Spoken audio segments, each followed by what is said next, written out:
Yes,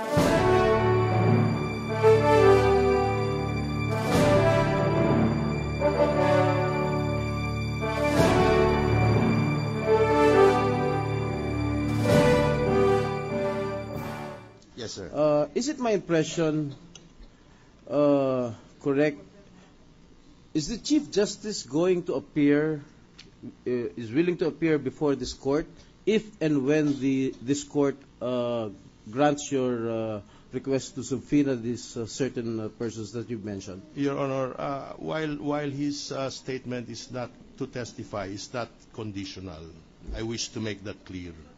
But he himself has also assessed the evidence against him. And unless this particular matter is not raised formally under oath, he feels there would be really no need to testify to address the other issues. But if this particular matter is raised, then he will feel compelled to confront it directly, also under oath. Well, my name was mentioned a while ago when I was inside the lounge, that I mentioned regarding the alleged $10 million deposit. No? Yes, it is true that I mentioned this alleged $10 million deposit when I appealed to the prosecution panel to let the respondent appear before this impeachment court. Yung $10 million na ilathala sa dyaryo, nasabi sa mga radyo, na TV, yun ay kaya ko sinabi yun, if the Chief Justice can voluntarily answer the allegations against this $10 million deposit. Ngayon, kung if he's willing to answer this allegation regarding this deposit, then he can clear the issue. He can clear the air regarding this particular 10 million deposit. But I am not telling him to clarify it right away. Kung voluntaryo niya sasabihin, di mas madadali ang magiging desisyon nitong korteng ito. Yung nga po ang instruction po sa akin na ipaabot sa inyo na yung pong ginagawa sa kanyang pambabatikos po sa labas, gusto niya na pong harapin under oath. At haharap po sa inyo kung total yun yung pagkabanggit ko sa inyo was in the best light possible. At nanonood naman po siya nung tayo. And you can assure the Chief Justice if and when he appears before this impeachment court, we can assure you that he will be treated properly and benefiting his position as the Chief Justice of this country. We do not doubt that, but thank you very much, Mr. Senator. And I know the Senate President will not allow him to be disrespected in this court. Thank you very much, Mr. Senator, Mr. President. May I also manifest, Your Honor, that the Chief Justice has issues regarding the jurisdiction of the Ombudsman over him, but not jurisdictions of this court. That is why he's willing to... By the prosecution, and it's not a motion asking the Senate or the Senate President or presiding officer to receive documents. Yeah, and lastly... I will respond. Yes, sir. Since the documents that were submitted to me were handed in a sealed envelope, my office, and I'm not sure of the source of this document.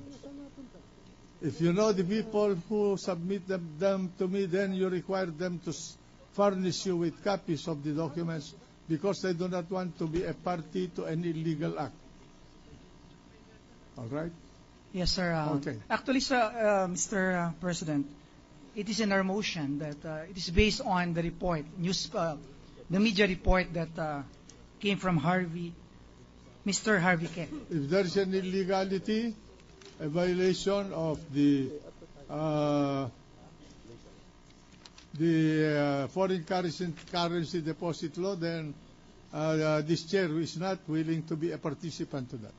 We submit to the honorable presiding officer. Right. And lastly, now, since you know who are the people who brought that envelope to my office, then they are being subpoenaed. I'm going to issue the subpoena, and we will compel them to submit a copy of the documents that they submitted to my office. Thank you very much, Your Honor. Lastly, if we heard it correctly, counsel for the defense has pointed out or has moved for a continuance for 48 hours. Is that correct? This has been granted, Mr. President. Yeah. No. We haven't heard He it was has been granted. granted. No, granted. I granted it. Yeah. Are you asking for a reconsideration? We are asking for reconsideration.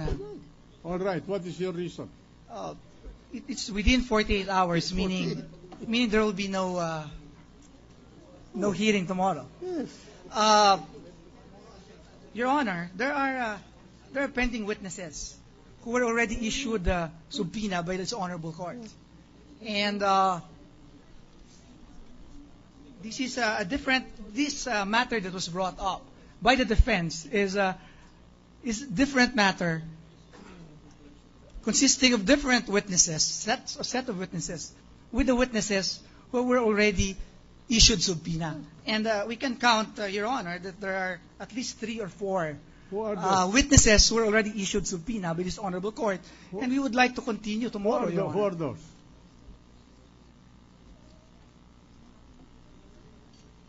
Well, Secretary of Justice, Laila de Lima.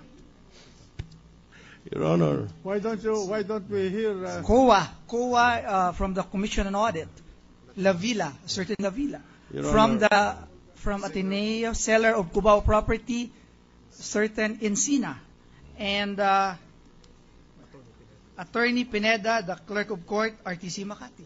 They're all subpoenaed already, Your Honor. Would like to, for the prosecution, would like to continue tomorrow. All right. Wait a minute. Your Honor, Yeah. the relative importance of these witnesses pale in comparison to the urgency. But you will still have to present them. We may not even You have bother the- to do. Wait a minute. Let me finish.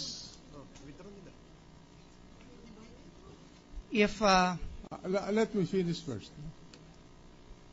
You have a panel of defense. There are several lawyers in your panel.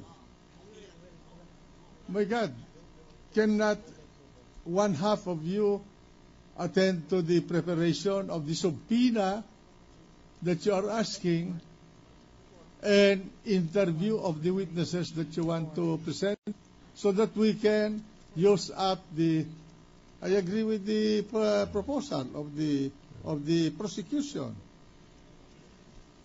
May I respond, Mr. Yes. President?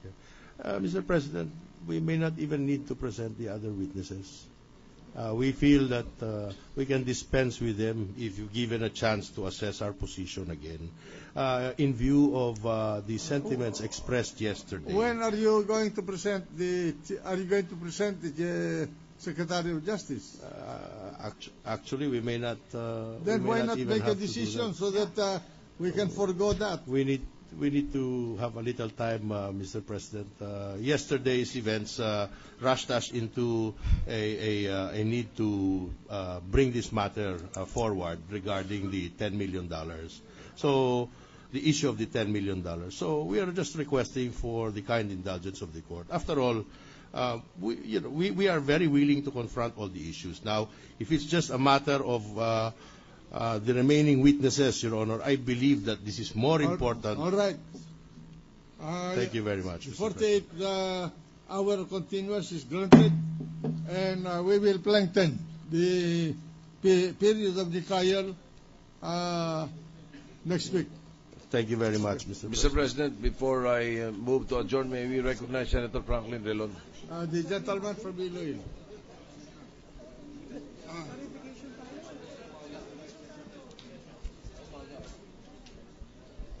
Well, the counsel for the prosecution is trying to raise his hand. Are you willing to yield the floor? Thank you very much, Senator Drilon. We just want to clarify that ruling, Mr. Presiding Officer. 48 hours, meaning, do we resume Thursday or Monday? Thursday. We will resume on Monday. So that's next week, Mr. Monday next week. Yes, Thank you. yes, Thank yes. you. Because we are supposed to have session tomorrow and Thursday. So we are foregoing 2 session days. We will have our session on Monday. Thank you, Mr. Presiding Officer. Thank you, Senator Dillon. Yes? That's understood by the defense? Very clearly, All Mr. right. President. Thank you. Just a few clarificatory questions.